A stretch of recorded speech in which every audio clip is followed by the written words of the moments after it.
Հարության տոնը այն միայն ձուն ներկելը չէ, ոչ էլ ձուկ պատրաստելը, կամ զատկական սեղան նստելը և կենացող զատիկ շնորհավորելը։ Ցավոք այսօր շատերը տոնը նշում են սահմանափակվելով միայն եկեղեցուց կրակ տանելով, կամ տոնի օրը օգտագործում են գերեզման գնալու համար։ Իրականում հարության տոնը կյանք է, ավելի ճիշտ կյանքի հաղթանակը մահվան նկատմամբ։ Այն հսկայական վստահություն է, որ մահը վերջին կանգառը չէ, որ հուսահատությունից հետո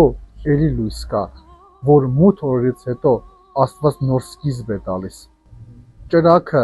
ձուն, ձուկը դրանք խորհրդանիշներն են, ոչ էությունը։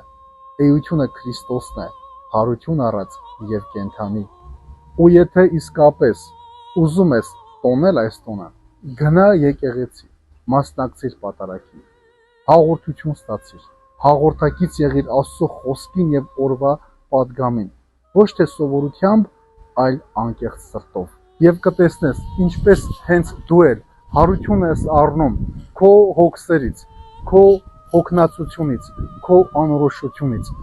Քրիստոսի հարությունը քո կյանքի նոր սկիզբն է։ Մի թող, որ այն անցնի միայն ճրագի լույսով, թող որ այն անցնի քո ներսի լույսով։